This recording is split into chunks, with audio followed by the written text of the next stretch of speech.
Hi, everybody. Today we're going to talk about what I studied this week. I was studying on God's providence. And if God controls all the things I do any of my actions really have real meaning, and why should I do them? So first I'll talk about God's relation with his creation and how he holds together the whole world, and how he works with creation to direct the path of all of creation to fulfill his purposes. Then I will talk about, secondly, intercessory prayer. Why should we pray for others on their behalf? And lastly, today I'll talk about the problems of evil and suffering, and how does a good God allow for evil and suffering in the world. So first, God's providence with God's relation with his creation. First, everything in creation is kept in existence by God, maintaining the world's order. In Colossians, Paul writes that in him all things hold together. And I believe that's absolutely true, that constantly God is holding all of creation together. And secondly, God works with everything in creation, in every action that they take, or any of us take, causing us to act as we do. And by doing that, God ensures that everything will be done to guide the events that take place to his perfect will. We have free choice in the things that we do, but God knows what we will do and guides the outcome to fulfill what he has planned. We do still have free choice, but we can never surprise God with what we choose. My free choice can never change what God has ordained to happen, but it can definitely impact me. The choices that I make will really affect me and my heart, whether I willingly choose and try to go along with God's plan. I feel the choices are what allow me to grow. By choosing to do what is right and live righteously, I think it really affects me and my heart and allows me to grow as a Christian. God's will be done no matter what I do. But it's still important that I choose to do the right thing. It helps me to grow as a Christian. Next, I was looking at intercessory prayer. Should we pray on behalf of others? Praying to God for ourselves is pretty natural, but what about praying for the needs that others have they may not even know about? Sometimes it may seem a little strange because we know that God obviously knows every need that people have. And we just talked about God guiding everything that happens in the world to his perfect purpose, and everything that he wants to come to pass is going to come to pass. So why do we pray for, even sometimes for ourselves, but especially for other people that don't know? Well, first, I would say that it's what Jesus did. In Luke 23:34, he said, "Father, forgive them, for they know not what they do." So Jesus was actually praying for people on their behalf, for things that they did not even understand that they were doing. Second, I believe that God is timeless. So we can never change the perfect plan of God for the world. But when we pray, God hears our prayers before the world was created.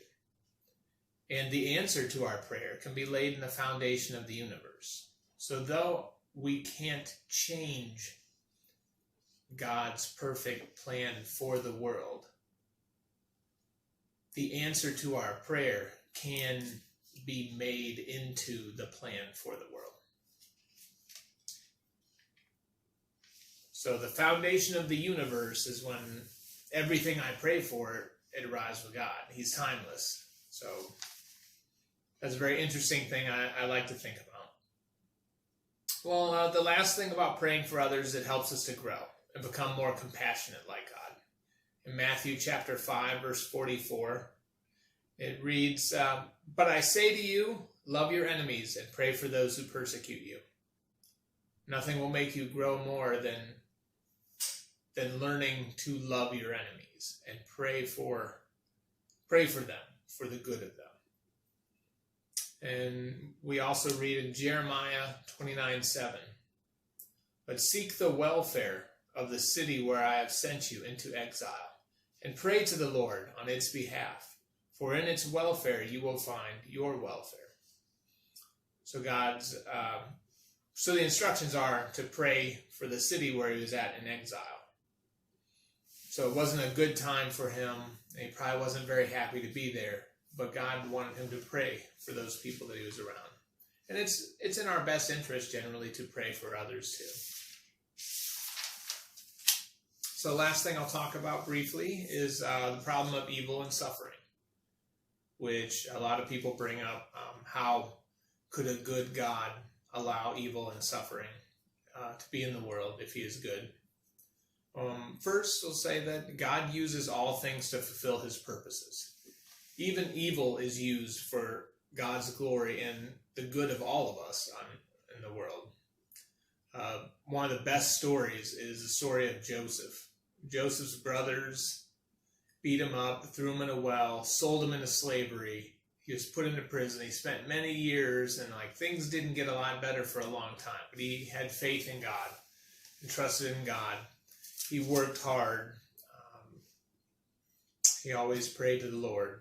And eventually, due to his brothers selling him into slavery, it turns out, the end of the story we all know, that they were able to survive the famine, and it saved his entire family, including the brothers who sold him into slavery. In Genesis 50:20, we read, "You meant evil against me, but God meant it for good." So even the evil things in the long run can be for our good.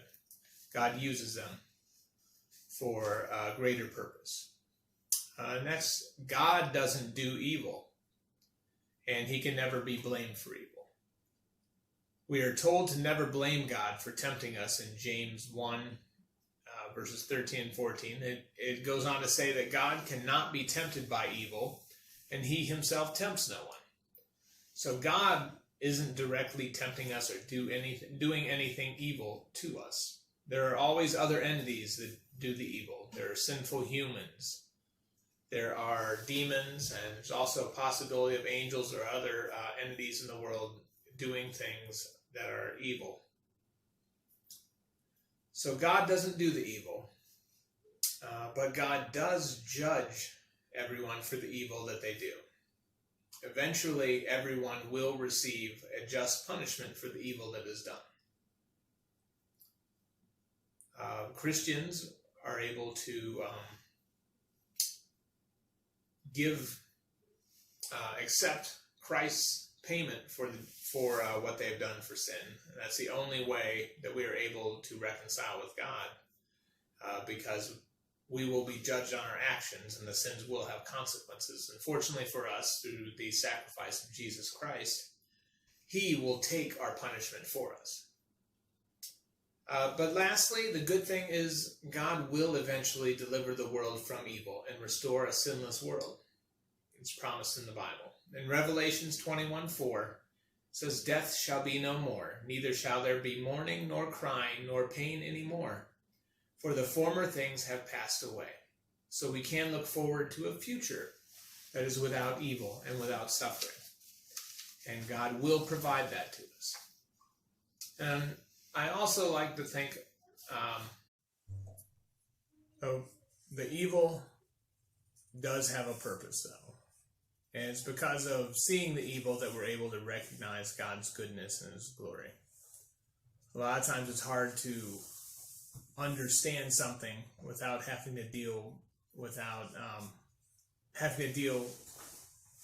with losing it. So you can't really appreciate a good hot meal and food until you've spent time without food. You can't really appreciate having a home and a place to live unless you've been homeless. You can never appreciate it with the same thing. And we could not appreciate God's goodness and how great and perfect he is without having, to deal with evil and sin. And seeing evil is like such a contrast that it just magnifies the glory and the apparent goodness of God, how we can see it. So it's very beneficial sometimes to suffer and to deal with some of that, so that God can be glorified and we can really appreciate how great He is. It truly does work for God's good. So we've talked today in my study from God's providence about how God relates with His creation. He holds everything together and He guides everything in the world to fulfill His purposes. We talked about intercessory prayer and why we should pray for others on their behalf, for their souls and for their well-being, just as God did, or as Jesus did. And we also talked about the problems of evil and suffering, and God does allow evil to exist, but He Himself is not evil and does not do evil. But it still comes about to bring forth God's will. So what others mean for evil, God takes that and uses it for good. All right, thank you for studying this with me.